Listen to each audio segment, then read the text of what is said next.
अस्सलाम वालेकुम। आज मार्केट एक पॉजिटिव नोट से खुली थी।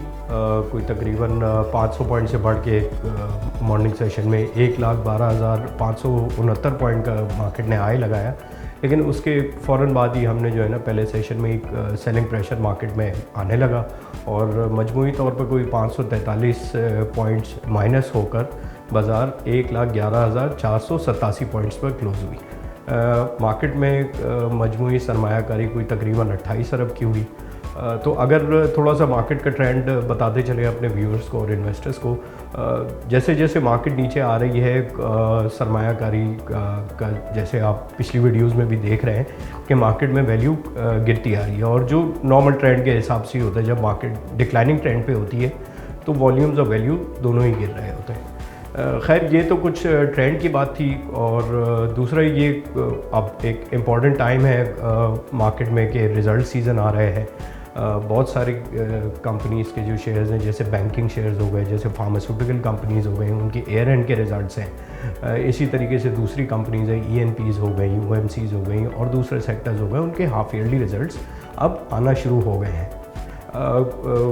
कुछ हैवी वेट इंडेक्स के जो शेयर्स हैं, जैसे कि मारी एनर्जीज़ का रिज़ल्ट इसी हफ्ते आया था, उसका रिज़ल्ट में एनालिस्ट की एक्सपेक्टेशन से कम आया था, तो इसी हिसाब से एडवर्सली रिएक्ट किया था उसकी शेयर प्राइस ने। आज भी फौजी फर्टिलाइज़र का रिज़ल्ट आया है जिसमें उन्होंने 21 रुपये डिविडेंड अनाउंस किया है।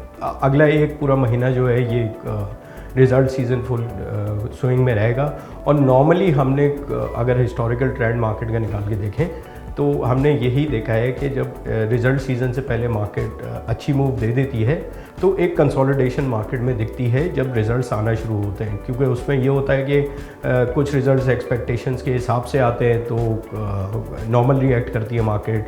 कुछ रिज़ल्ट्स जो है अगर एक्सपेक्टेशंस से नीचे आते हैं तो एडवर्सली रिएक्ट करती है और उसी हिसाब से अगर कोई अच्छा रिज़ल्ट आता है जो एक्सपेक्टेशन से ज़्यादा होता है तो उसकी शेयर प्राइसेस कंपनीज़ की पॉजिटिवली रिएक्ट करती हैं। तो ये एक कंसोलिडेट करती है हिस्टोरिकली मार्केट इन लेवल्स पे। इकोनॉमिक्स के हिसाब से अगर बात की जाए, न्यूज़ फ्लोज जो हैं, आज दो बड़ी न्यूज़ फ्लोज थी मार्केट में। वो ये था कि एक हाई लेवल डेलीगेट आया है US बिजनेसमैन का, जो यहाँ के बिजनेसमैन से जो है ना एक मतलब मीटिंग्स होंगी उनकी, तो इंशाल्लाह हम होपफुल हैं कि उसका कोई पॉजिटिव आउटकम निकलेगा और ये आगे जाके जो है US पाकिस्तान रिलेशनशिप पे भी जो है ना इसकी काफ़ी अहम किरदार अदा करेगा ये। और दूसरी एक जो अहम मीटिंग हुई थी वो SIFC की तरफ से कॉल हुई थी, जिसमें फाइनेंस मिनिस्टर और SIFC के हायर डेलीगेट्स इन्वॉल्व रहे।